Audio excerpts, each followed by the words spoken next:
Assalamualaikum warahmatullahi wabarakatuh.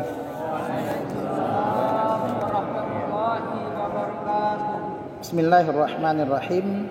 Alhamdulillahi rabbil alamin. Wa bihi nasta'in wa ala umuri dunya waddin.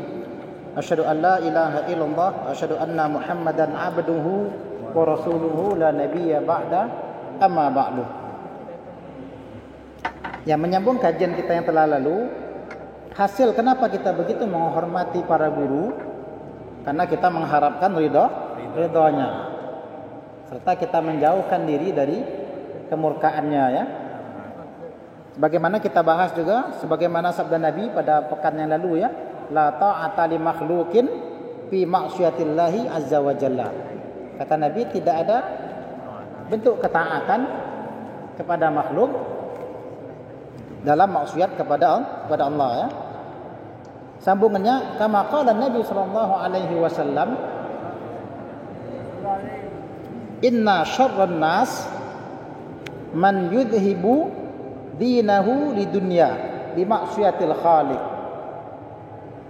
Inna syarran nas, sesungguhnya seburuk-buruk manusia, man yudhiba dinahu, orang yang mempergikan dinahu, akan agamanya, orang yang membuat agamanya pergi di dunia, karena dunia. Artinya agamanya menjadi hilang gara-gara dunia. Demi kepentingan dunia, agamanya dia gadaikan. Nah, mungkin begitu kalau bahasa sekarang, ya. Itu seburuk-buruk manusia, kata Nabi. Orang yang demi dunia, karena dunia, agamanya jadi pergi. Dia rela memberangkatkan agamanya, membuat agamanya pergi, meninggalkan dirinya di dunia karena urusan dunia, bimaksiatil khaliq, dengan cara dia bermaksiat kepada al-khaliq. Hadis ini adalah pas yang berbeda sedikit yang diriwayatkan oleh Ibnu Majah. Kata Nabi dalam Sunan Ibnu Majah itu ada semakna begini: min syarrin nas manzilatan indallah yaumal qiyamati. Min syarrin nas, ya.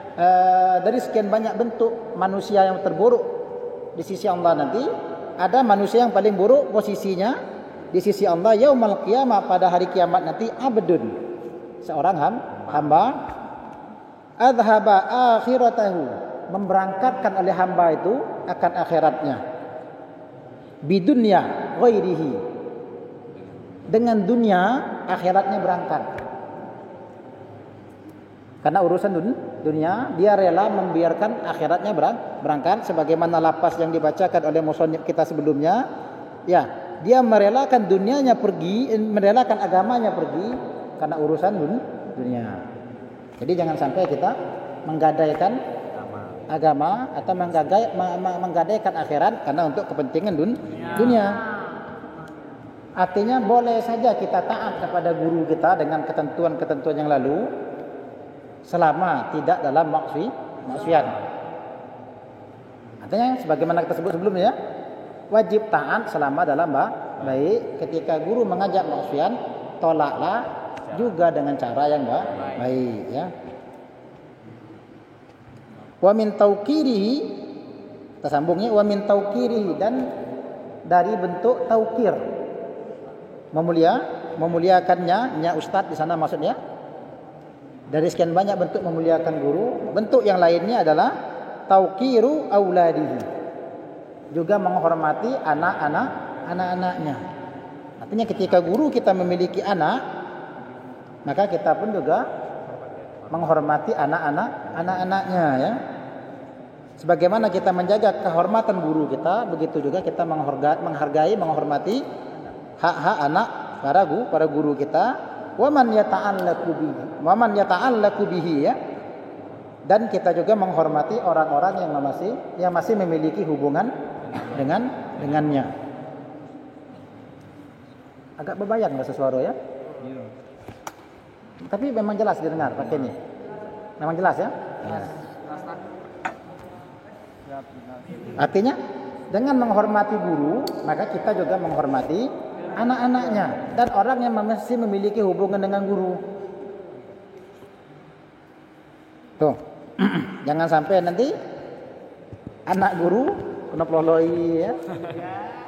Anak guru kena maini ya. Ya kalau bergurau mungkin bolehlah kayak yang kecil-kecil ya. Ini anak guru habis nangis buatnya.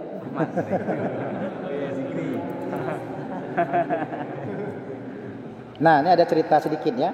Ini ada cerita yang mendukung pembahasan kita ini. Wa kana ustaduna Syekhul Islam Burhanuddin Shahibul Hidayah. Dan adalah guru kami kata pengarang kitab ya. Syekhul Islam Burhanuddin Shahibul Hidayah. Pengarang kitab Al-Hidayah. Haka beliau ceritakan anna wahidan min akabiril a'immati bi Bukhara. Anna wahidan bahwasanya salah seorang min akabiril a'immati dari pembesar-pembesar imam-imam di Bukhara di negeri Bukhara. Artinya ada salah seorang ulama besar yang beliau ini imamnya, pembesarnya para imam di negeri Bukhara. Kana yajlisu majlisat darsi. Beliau ini duduk dalam majelis pelajarannya, macam kita sekarang lagi duduk ngajar ya. Ini imam besar, ulama besar, salah satu pembesar imam-imam di negeri Bukhara sedang ngajar. Wa kana yaqumu fi khilalid darsi ahyanan. Dan adalah imam ini berdiri di pertengahan ngajar, ahyanan kadang-kadang dia berdiri. Dia tengah ngajar tiba-tiba dia tegak, duduk lagi, lanjutkan pelajaran, tiba-tiba sebentar lagi dia berdiri lagi. Tak lama kemudian dia duduk. Fasa'alu anhu. Fasa'alu, maka mereka pun bertanya. Artinya para muridnya bertanya, anhu daripadanya, kenapa dia sesekali berdiri kemudian duduk. Satu lagi berdiri lagi. Apa jawabannya? Faqala. Maka syekh ini pun menjawab, inna ibna ustadi yal'abu ma'as sibyani fis sukkati. Inna ibna ustadi. Inna sesungguhnya ibna ustadi, anak guru saya yal'abu ma'as sibyani, bermain bersama anak-anak yang lain. Fisikati ya, fisikati di sikah kayak di pekarangan masjidnya. Ya halaman lah mungkin bahasa kitanya. Fisika di pekarangan masjid adalah bergerombolan anak-anak main. Salah satunya anak guru saya, kata syekh ini tadi ya. Fa idza ra'aituhu aqumu lahu ta'dziman li ustadi. Fa idza ra'aituhu, maka apabila saya melihat anak-anak guru saya main, aqumu lahu, saya berdiri lahu karenanya, ta'dziman li ustadi, karena menghormati guru saya. Karena menghormati ayahnya, saya pun berdiri ya. Ya, tapi kalau kita terapkan begini repot juga ya. Dikit-dikit berdiri, dikit-dikit berdiri. Untunglah majelis sekarang tidak di masjid-masjid lagi ya. Majelis sekarang banyak di kelas kelas. Jadi anak-anak kurang mainnya. Kalau kayak lagi di kampung ya, Ahmad pulang ke Jakarta, jadi ustadz di Jakarta ya. Pas tengah ngajar, anak gurunya datang main di teras, guling-guling di teras ya. Tegak dia berdiri. Ditanya sama jemaahnya, itu anak Ustadz Aye lagi main sama teman-temannya. Ya. Itu kira-kira. Gitu Mat ya. Orang Jakarta gitu ngomongnya. Ada yang begitu, ada yang enggak ya. Anggap saja begitu ya. Ya Ahmad ada yang tahu ya. Itu misal. Mungkin kalau di kampung-kampung ini mungkin terjadi ya. Tapi kalau zaman sekarang kayaknya sudah sulit ya.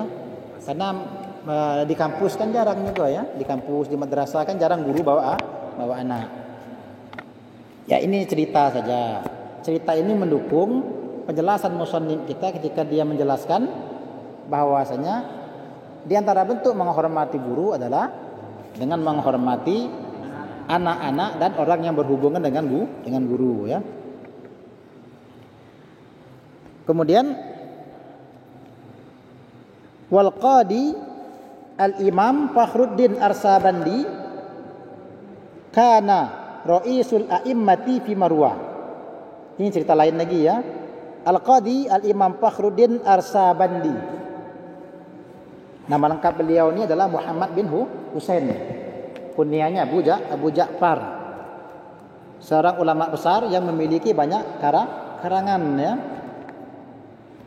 Kana ra'isul a'immati fi Marwah. Beliau ini adalah pemimpinnya para imam di Marwah. Ya, sebuah kota yang ada di Khurasan ya, nama sebuah negeri yang ada di Khurasan namanya Marwah. Nah, beliau ini adalah pemimpin para imam. Ya, bahasa kita ya mungkin imam besar lah ya, atau guru besar. Wa kana sultanu yahtarimuhu ghayatal ihtirami. Wa kana sultan, dan adalah sultan, penguasa ketika itu, yahtarimuhu ghayatal ihtirami, sangat menghormati beliau, ghayatal ihtiram, ya, sebenar-benar penghormatan. Ya, seorang ulama yang sangat disegani oleh penguasa ya. Artinya seorang ulama yang penguasa pun segan dengan beliau. Artinya bukan ulamanya yang takut dengan penguasa, bukan ulamanya yang segan dengan penguasa, tapi beliau sangat disegani oleh penguasa. Apalagi zaman dulu sultan memiliki kekuasaan yang mutlak. Kekuasaan sultan itu tanpa batas. Sultan pun sangat hormat dengan beliau ya.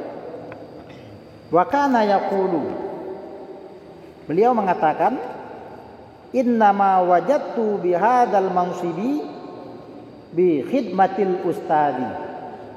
Innama wajadtu, sesungguhnya saya mendapatkan bihadzal mansibi, dengan ini mansibi, dengan ini nasib. Nah, ya, nasib itu bahasa Arab ya. Saya mendapatkan nasib begini, nasib begitu dihormati oleh sultan ini. Apa sebabnya? Bi khidmatil ustadi, dengan berkhidmat kepada guru. Fa inni kuntu akhdamul ustada al-qadi al-imama Aba Zaid ad-Dabbusi. Adalah saya akhdumu, melayani al-ustad al-qadi al-imam Abu Zaid ad-Dabbus. Ini salah satu ulama besar dalam mazhab Hanafi ya. Artinya kata Syekh Arsabandi, saya begitu dihormati oleh penguasa karena saya melayani guru saya. Wa kuntu akhdamu wa atbahu ta'amahu, dan adalah saya akhdamuhu ya. Akhdamuhu, dan adalah saya melayani guru saya itu. Wa atbahu ta'amahu, dan saya memasakkan makanan untuk beliau. Wala akulu minhu syai'an, dan saya tidak makan sedikit pun dari makanan tersebut. Artinya saya melayani guru saya memasak untuk guru saya. Apapun kebutuhan guru saya penuhi. Ketika masak sekalipun saya tidak pernah makan sedikit pun. Maknanya begini, maksud beliau bertakzim di sana itu apa? Beliau tidak mengharapkan balasan. La yahtajul jaza ya. Beliau tidak mengharapkan balasan dari gurunya. Tidak mengharap kena upah. Yang beliau harapkan hanya apa? Mengharapkan ilmu dan barokahnya saja.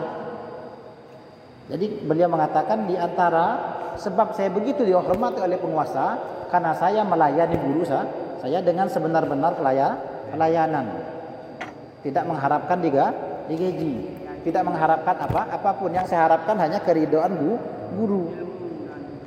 Jadi ketika guru ridha, guru nyaman ngajar, kita mudah mendapatkan pelajaran, guru mendoakan kita sehingga hati pun semakin terang, mudah ilmu masuk.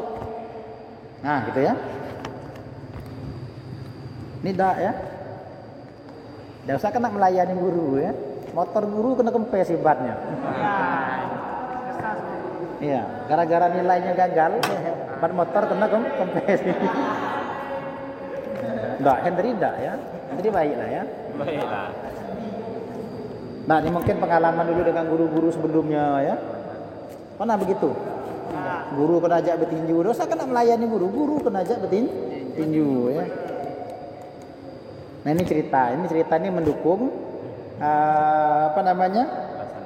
penjelasan dari pengarang kitab kita tentang pentingnya menghormati guru ya. Nah, ini ada cerita lagi. Kita ini malamnya kayaknya malam cerita belah ya. Wa kana Syekhul Imamu Al-Ajallu Syamsul A'immati Al-Hulwani. Adalah seorang imam Al-Hulwani ya. Syamsul A'immah Al-Hulwani. Nama beliau itu aslinya adalah Abdul Aziz bin Ahmad. Imamnya para imam dari mazhab Hanafi ya. Beliau ini sampai kepada derajat mujtahid mazhab. Artinya makomnya sudah sangat tinggi ya. Qad kharaja min Bukhara. Jadi suatu ketika imam kita ini Syamsul A'immah Al-Hulwani ini suatu ketika keluar dari negeri Bukhara. Wasakana fi ba'dil qura ayyaman. Wasakana. Lalu beliau menetap fi ba'dil qura, pada beberapa kampung. Artinya beliau keluar dari Bukhara kemudian menetap di beberapa kampung ayyaman, selama beberapa hari, li hadisatin waqa'at lahu. Ya, karena suatu peristiwa. Jadi ada suatu peristiwa sehingga beliau pun akhirnya meninggalkan Bukhara dan tinggal di beberapa kampung. Ya, mungkin bahasa kita nih meninggalkan Jambi. Ya, tetaplah di beberapa kampung, tinggal di kampung ini sebentar ya, pergi lagi, tinggal lagi di kampung lain sebentar selama beberapa hari.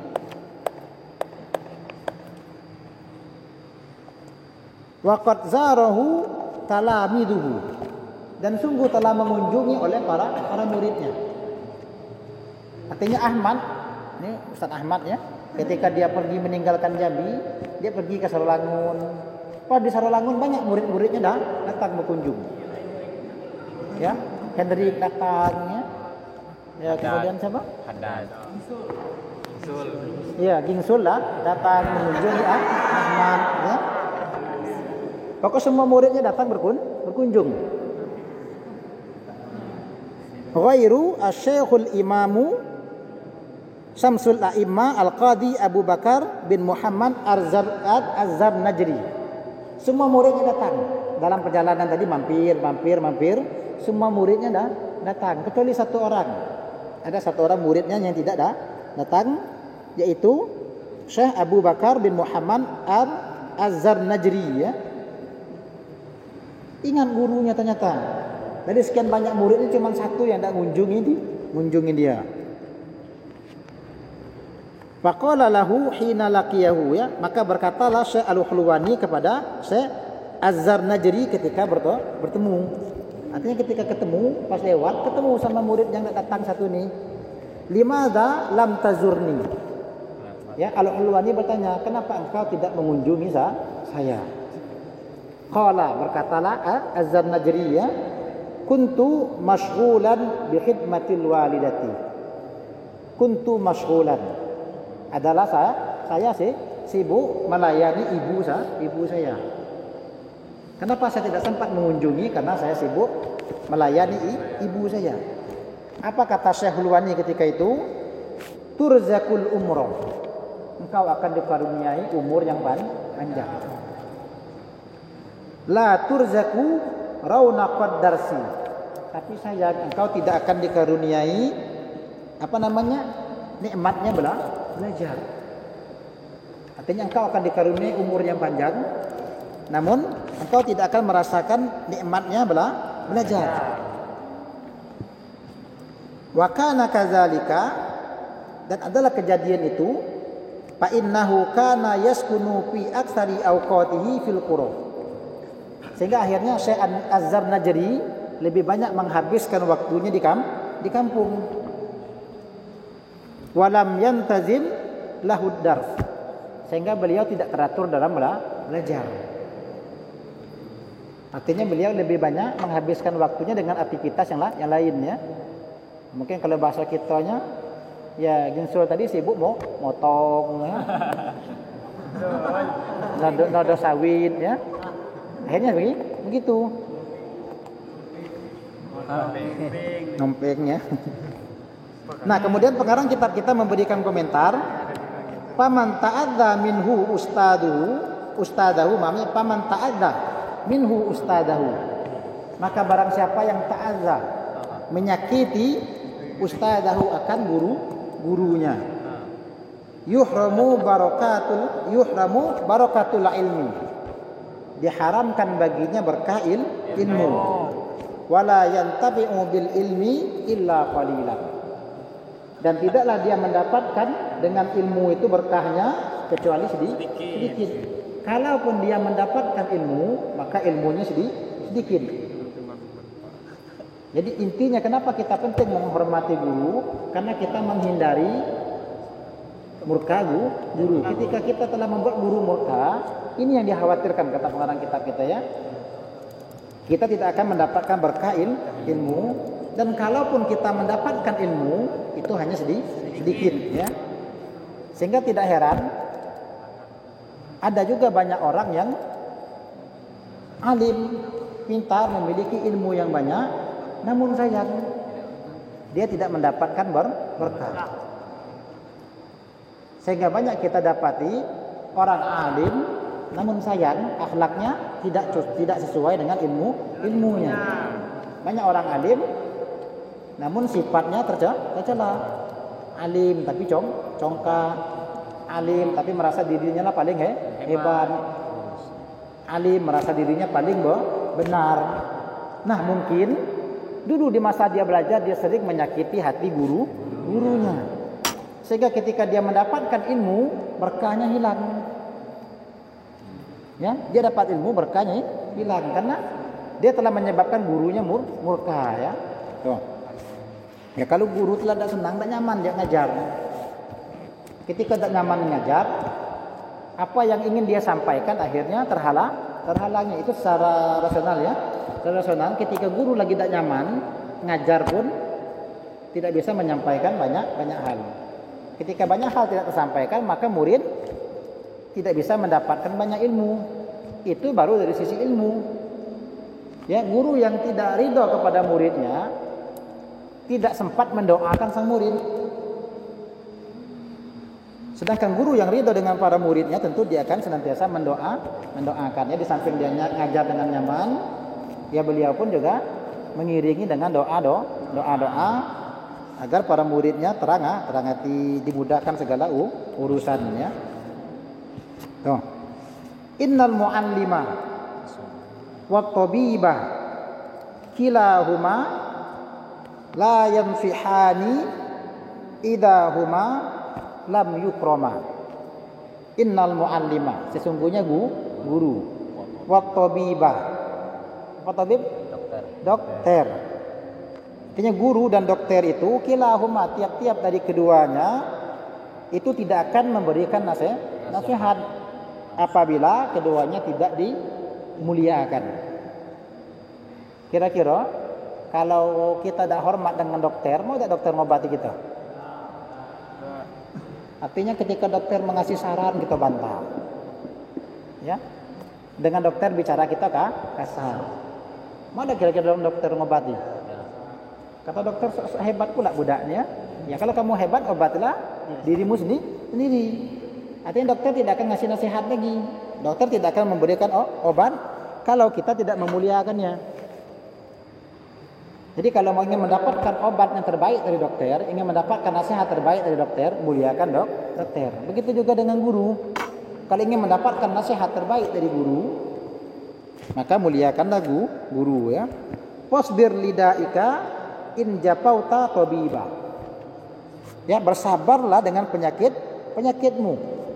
Kalau engkau ingkar dengan dokter ya. Waqna bijahlika in japauta mualliman, dan qanaahlah dan cukuplah dan rasakanlah bijahlika dengan kebodohanmu ketika engkau tidak mematuhi guru. Ya. tahanlah rasa sakit itu, bersabarlah dengan penyakit ketika kita merasa lebih hebat, tidak memuliakan dokter. Artinya rasakanlah kebodohan ketika kita tidak memuliakan guru ya. Artinya ketika dokter memberikan nasihat, dengarkan dengan baik nasihatnya.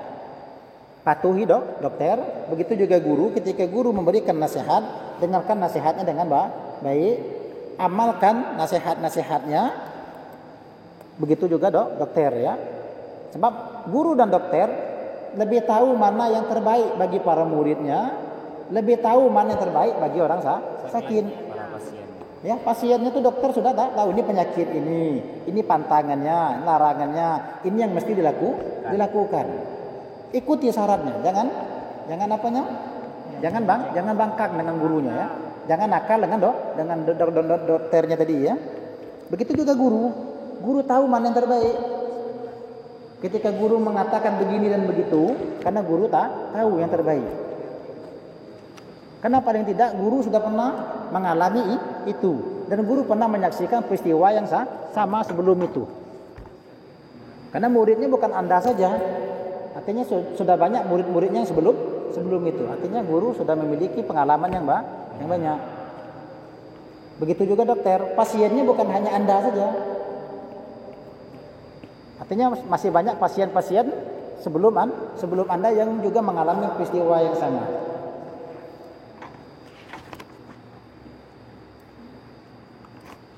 Hukiyah, ada cerita sedikit ya. Ini cerita besi kita nih. Annal Khalifata Harun ar-Rasyid. Cerita tentang Khalifah Harun ar-Rasyid ya. Salah satu khalifah besar dari Daulah Abbasiyah. Ba'atha ibnahu ilal Asmu'i. Mengutus oleh Khalifah Harun ar-Rasyid anaknya kepada Al-Asmu'i. Siapa itu Asmu'i? Siapa itu Asmu'i? Pernah dengar nama Al-Asmu'i sebelum ini? Namanya adalah Abdul Malik bin Qorib. Salah satu ulama besar dalam ilmu bahasa ya. Sampai-sampai Khalifah Harun ar-Rasyid menggelarinya Syaitanu Syi'ri. Setannya syair. Artinya saking hebatnya dalam kebahasaan, sampai-sampai Harun ar-Rasyid menggelari Al-Asmu'i itu setannya syair. Ini bukan penghinaan ya, ini sebuah ya, memang gelarnya jelek, tapi saking hebatnya tuh macam setan. Ya, setan kan segala macam cara tahu ya. Jangan merasa diri kita alim, kita bebas dari setan, jangan. Semakin alim seseorang, setannya lebih alim daripada dia. Artinya makin tinggi makom seseorang, setannya makin tinggi pula makomnya. Ada ungkapannya, ada misalnya kata orang nyebut, nah ulama besar dia kenal juga. Ingat, level setannya bukan level setan gitu. Ya, kalau level setan kita nemu orang alim besar, tak kelam. Ya, dari jarak jauh bela terasa panasnya, maka dikirim setan khusus yang makomnya juga tinggi. Intinya begitu ya, semakin tinggi makom seseorang, setannya pun juga bukan setan sembarangan. Jadi ada sebuah cerita dalam cerita gitu ya. Ceritanya cuma dongeng saja, nggak usah dipercaya. Kalau yang di kitab kita ini kisah asli ya. Yang saya sampaikan ini dongeng saja. Tapi bisa kita ambil pelajaran dari sana. Suatu ketika ada seseorang bermimpi ya. Dalam mimpinya itu dia masuk ke kampung setan. Dalam kampung itu dia setan penuh ramai. Begitu banyak setan. Dan kerja setan cuma satu dalam kampung itu, dalam mimpinya ya. Kerja para setan bikin tali. Macam-macam, ada yang bikin tali besar ya. Macam rantai kapal talinya, macam-macam. Pokoknya dari yang kelas besar sampai yang tali kecil, tali rapia sampai benang, ada macam-macam. Ketika ditanya orang ini ceritanya ya. Ini tali sebesar ini macam rantai kapal ini untuk siapa? Wah, ini untuk Syekh Sianu. Dia sangat alim, tali ini untuk kami ngikatnya. Kenapa tidak pakai tali yang ya? Itu sudah putus semua lah, kami coba semua tali putus. Sekarang kami bikin tali terkuat. Ya, dari bahan terbaik untuk manusia terbaik. Dia bisa kami ngikatnya. Biar dia mau ngikut kami. Tali besar. Tali yang ini anik pokok terus. Setiap tali dia tanya. Setiap tali, setiap rantai ada nomornya. Dan setiap nomor ada tuannya nanti. Ini untuk si anu, ini nomor sekian untuk syekh itu, nomor syekh itu. Pokok ada terus ya. Sampai benang yang paling tepatnya untuk orang sianu. Ada semua. Jadi oleh orang ini tanya, wahai setan, tali untuk saya yang mana? Kata setan, untuk kamu, kami tidak perlu pakai tali. Cukup tiup saja, kamu sudah ngikut. Nah, ya. Artinya dari cerita ini bisa kita ambil pelajaran, ternyata beda level manusia, beda pula level penggodanya. Ya kan? Nah, kalau macam kita ini tidak perlu dikirim setan khusus dari jarak jauh, setan modelnya pakai remote. Cukup pakai remote jalan dewek lah ya. Bahkan tidak pakai remote mungkin installnya aplikasi sektor otomatis. Dimantau dari jauh ya. Cukup ngecek perkembangan ini meningkat hari ini ya. Artinya yang nyebut kalau si anu itu setan tetap lagi menggodanya, tidak ada. Setiap kita punya setan dan levelnya makin tinggi. Ibarat dalam cerita tadi, tali untuk mengikatnya pun juga semakin besar. Itu ya ditanya, wahai setan, tali untuk saya yang mana? Nah, untuk kamu tidak perlu pakai tali, tiup ngikut nah. Itu ya. Jadi jangan heran nanti ya. Ada kita anggap ini orang ini sudah alim betul, kok masih juga kena, masih juga melakukan dosa. Itu tadi. Setannya juga makin pintar. Ya bahasa kitanya ya kan kalau manusianya setannya setan juga yang turun. Setan juga turun gantian ya. Mungkin setan pemula untuk yang ini ya. Yang lulus akademi setan, nah kamu magang ya tuh yang baru-baru. Nanti yang profesor setan itu untuk mendampingi lain lagi ya. Nah. Kira-kira jangan heran, profesor kok masih juga mau begitu ya, setannya level profesor juga. Ya, setannya juga level profesor ya. Tuh. Makanya disebut Al-Asmu'i ini setannya syair. Ya karena memang ada kisah dulu ya. Udah cukup hanya cerita pula ya. Asmu'i itu nanti ada cerita yang memang ini ya, luar biasa ya. Dia mirip cerita Abu Nawas, tapi itu kisah nyata. Kisah nyata tentang ada beliau punya satu syair ya yang terkenal, Sautu Sofiri Bulbuli. Beliau punya syair itu, syairnya itu siulan burung bulbul.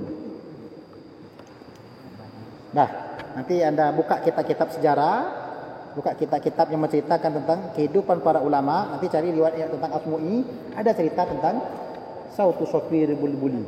Siulan burung bulbul itu sebuah syair. Yang syair itu bisa menipu khalifah. Mana ya? Khalifah kena tipu gara-gara itu syair ya. Itu mungkin lain kali lah kita ceritakan. Karena ada kebanyakan cerita kita nih ya. Nah, singkat cerita, dia mengirim anaknya kepada Asmu'i. Ini Khalifah Harun Ar-Rasyid mengirim anaknya kepada Al-Asmu'i liyu'allimahul ilma wal adaba.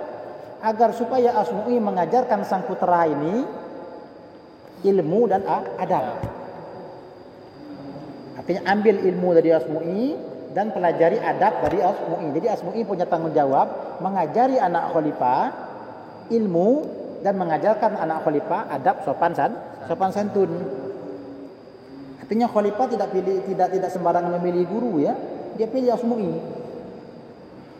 Orang yang dia gelari sendiri dengan setannya syair.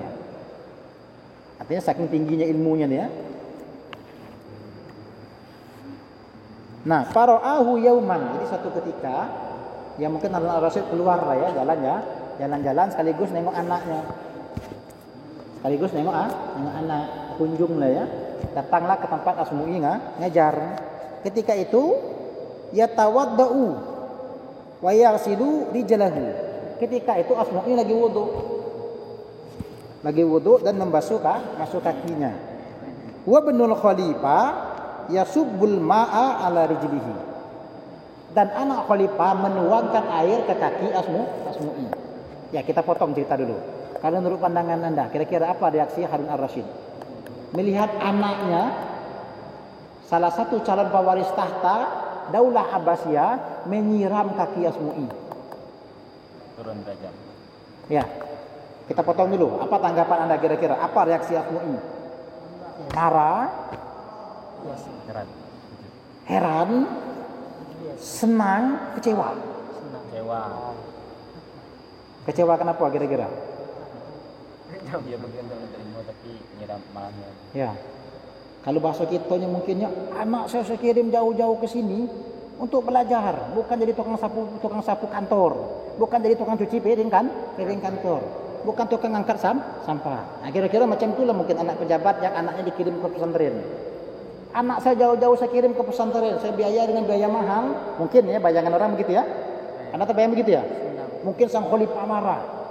Anak saya ini calon raja di masa depan, masa nyiram kaki? Ya, kira-kira begitu ya. Atau mungkin begitulah kira-kira bahasa kitanya kata Rizki jadi gubernur misalnya atau jadi pejabat. Nengok anak yang dikirim ke pesantren, anak saya kirim jauh-jauh ke sini untuk belajar, bukan ngepel masjid, bukan ngangkat sampah, ya bukan nyedok gon, bukan apa nguras WC bak wudu ya. Kira-kira begitu bayangan Anda ya. Nah, sekarang kita lihat apa respon khalifah ketika itu. Fa'atabal Asmu'i ya. Maka ketika itu khalifah ataba menegur Asmu'i. Kira-kira makin terbayang kira-kira apa tegurannya? Khalifah Asmu'i lagi wudu, pas basuh kaki, khalifah nengok anaknya nyiram kaki khalifah. Ditegur oleh khalifah. Apa tegurannya kira-kira? Innama ba'attu ilaika litu'allimahu wa tu'addibahu. Sesungguhnya saya mengirim dia kepada engkau untuk engkau ajarkan ilmu dan engkau ajarkan adab. Kira-kira apa sambungannya? Falimada lam ta'murhu bi an yasubbal ma bi ihda yadayhi wa yaghsila bil ukhra rijlaka. Kenapa engkau tidak suruh dia dengan salah satu tangannya menyiram kakimu, tangannya satu lagi menggosok kakimu? Oh, di luar dugaan kan? Di luar dugaan? Bayangan tadi macam tu ya. Anak saya kirim sini belajar, bukan untuk ngepel kantor, bukan untuk angkat sampah, bukan yang lain ya. Ternyata justru khalifah mengatakan, saya mengirim dia ke sini agar engkau ajarkan ilmu dan engkau ajarkan adab. Seharusnya engkau suruh dia satu tangannya menyiram, satu tangan lagi menggosok. Apa hikmah khalifah mengatakan begitu kepada guru anaknya? Pertama, agar kelak ketika dia jadi khalifah dia tetap menghormati para ulama. Ini gurumu dulu, para ulama yang pernah engkau cuci kakinya, yang pernah engkau pegang kakinya. Sekarang tanganmu punya kekuasaan penuh. Ingat, tangan ini dulu pernah mencuci kaki gurumu, pernah mencuci kaki para ulama. Jadi diharapkan di masa depan agar supaya penerusnya ini tetap menghormati ulama. Itu hikmahnya. Walaupun engkau anak khalifah, engkau harus tunduk dengan gurumu agar supaya engkau menjadi khalifah nanti engkau tetap hormat dengan para ulama. Tuh ya. Jadi nanti kalau punya anak, ketika anak Anda ngadu di pondok, di pesantren, kami disuruh nyapu, disuruh nyabut rumpun, jangan dulu marah. Pertama, biar memang betul di rumah mungkin Anda memanjakan anak-anak ya, tapi ketika bersama gurunya, biar dia kenal banyak hal ya, agar dia bisa merendahkan diri. Ya, karena kalau tidak diajarkan sikap rendah diri, takutnya suatu ketika dia mendapatkan jabatan, dia malah congkak. Ya, ketika belajar saja sudah dibela-bela, bagaimana kalau dia sudah selesai? Jadi biarkan dia merendahkan dirinya di hadapan para ulama, agar ketika dia memimpin nanti, dia tetap hormat dengan para ulama. Justru kalau anak dibela, dia semakin congkak. Ya kalau zaman sekarang mungkin viral ya. Asmu'i lagi wudu, ya anak penguasa nyiram kakinya, dipotong orang. Wah, viral ya. Tidak berperi ke manusiaan, pelecehan ya. Guru melecehkan para muridnya dengan menyuruh muridnya nyiram kaki guru saat wudu. Kalau zaman sekarang mungkin banyak hal-hal yang viral ya. Tapi ada hikmah di balik itu tadi. Walaupun engkau anak khalifah, patuhi gurumu. Hormati guru. Karena belajar adab itu lebih sulit daripada belajar ilmu. Mohon maaf, ilmu Anda cukup baca buku. Kalau sekedar dapat ilmu cukup baca buku, rajin baca, kunjungi perpustakaan, dah pintar insyaallah. Pintar. Tapi adab tidak bisa didapatkan dari buku. Banyak para ulama yang dia sudah sangat alim, sudah jadi guru besar, namun tetap duduk di majelis gurunya. Ya, tetap dia datang ke majelis gurunya. Tujuan dia datang apa? Itu tadi. Pertama, dia menghormati gurunya. Kedua, kapan lagi dia dinasihati? Kapan lagi dia dinasihati? Artinya berikut sehingga dia ada masa bagi dia untuk tetap tunduk. Ya, karena kalau kita berada di puncak terus, kita akan merasa diri paling hebat. Maka kita perlu duduk di bawah untuk mendengarkan nasihat guru kita atau nasihat orang alim lainnya, sehingga ya karena bahasa kita tuh kita tetap mendapatkan siraman ya. Banyak para ulama begitu, tetap datang ke majelis gurunya. Ketika ditanya, wahai Syekh, engkau sudah alim, bahkan sudah sangat alim, bahkan gurumu mengakui keilmuan. Bahkan sebagian gurunya mengatakan engkau lebih alim daripada saya. Kenapa masih datang duduk di majelis gurunya? Itu tadi. Sebagian mereka mengatakan, saya duduk bukan lagi semata-mata mencari ilmu, ya, tapi saya duduk untuk mengambil adab dari guru. Ya, ada karena adab tidak bisa dibaca dari buku. Nah, di buku mungkin adalah 1, 2, 3 segala macam kan. Namun para guru senantiasa mempraktekkan adab dalam buku. Dan terkadang amalan para guru tidak semua tercatat dalam buku. Sehingga mungkin tepatlah ungkapan yang namanya ilmu itu mesti belajar ya. Ilmu itu didapatkan dengan cara belajar. Karena pada saat itu sebenarnya kita berguru bukan hanya sekedar mengambil ilmu, tapi mengambil adab. Adab ini yang paling sulit untuk diambil. Ya, adab itu yang sangat sulit. Tuh.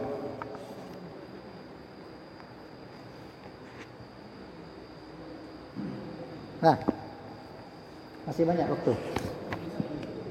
Masih ya? Masih banyak. Sudah azannya.